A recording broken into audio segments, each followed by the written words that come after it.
Hi, and welcome to another episode of I'm on a CIA watch list with Cameron Langley. Uh, in this episode, we're going to be discussing the Parler Putsch, as I call it. Other people would call it the DC coup attempt that took place on January 6th, um, 2021. And so let's go over what we knew before this even happened. So we knew that they were going to go to DC on the 6th, they being um, Trump supporters, fascist hate groups, um, people that are probably rightly frustrated with the system, but are having their angers pointed in the wrong directions. They make scapegoats and they think that Trump is going to save them. They want to remain in office, etc. Um, what happened was you had a lot of people posting on this app called Parler. It's a free speech app that a lot of conservatives went to when they got frustrated with certain social media platforms. And so on here, they were planning out the 6th. They were saying all the things that they were going to go there and do. They were going to dress up in black so that they looked like Antifa, even though that Antifa doesn't look like anything. You're just anti-fascist. It's not a fashion. But they put out plenty of posts about what they were going to do when they went to DC. They talked themselves up. They hyped up what they were going to do. Um, and of course, Trump had his own rally there that day on the 6th, where he said that he basically told him to go to the Capitol. He was saying it's going to be a stolen election. Um, you go do something about it. Go, hoot and holler over there. And so they all went to the Capitol. Um, They were outside. A lot of them started to push against the police, ripped fences away from the police, and I'm not going to say I support the police at all. ACAB, I'm not on their side in this. Because honestly, they were working with these fascists at certain points. And so they were getting past the police and they went into the Capitol building, and there's a bit of confusion that I have about where they got into the Capitol building at. I've seen a video where there was a black police officer that was being chased by a crowd up some stairs. I've seen another video where there was a crowd that was pushing up against 30 or so police officers trying to get inside. Um, there might be other ways that they said that people would get in, but people did get into the Capitol, and these were the conservatives, the Trump supporters that that were outside and that were at this rally to begin with.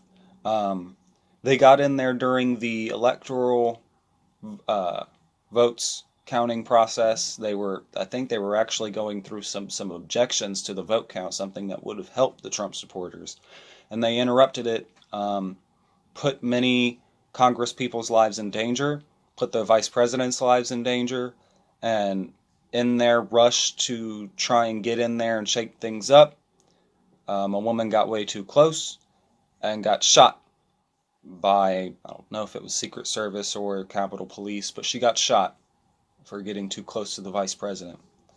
Not going to say her name because she shouldn't have been there in the first place.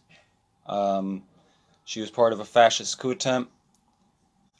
Uh, but, and of course, there was other things. You've probably seen Q Shaman, the guy in the horned hat and with no shirt with a whole bunch of Nordic fascist tattoos that got in the Capitol room and stood up on the podium and did his little theatrics. He's not Antifa. Some people have made rumors he was Antifa. He's not anti-fascist. He's been, well, for one, he's QAnon. For two, he's been counter-protesting at BLM events before. So, and there's no indication. Even the FBI said there's no indication that Antifa was at that event.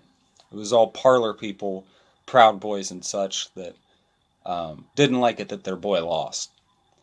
Um, but at the end of the day, I think 5 people had died. The other people, one tasered his dick, another fell off a ledge. There were some cops that got killed, and it was a gruesome, horrific day. It should horrify anybody that saw it. Um, but it also shows us the dangers of fascism that are around us. This was very reminiscent of some of the putsches or attempted coups in history by right-wing figures, namely the 1920s Germany one, where they did a similar putsch, and they failed, but this eventually led to Nazi Germany, and they're obviously not over. As I speak, I'm only at January 19th. We're not even at Inauguration Day yet, so we don't know what they're going to do. Nonetheless, why do I make this video? Well, for one, it was a big event. For two, everybody needs to understand the dangers of fascism. Fascism is a hierarchical structure. There's desirables and undesirables.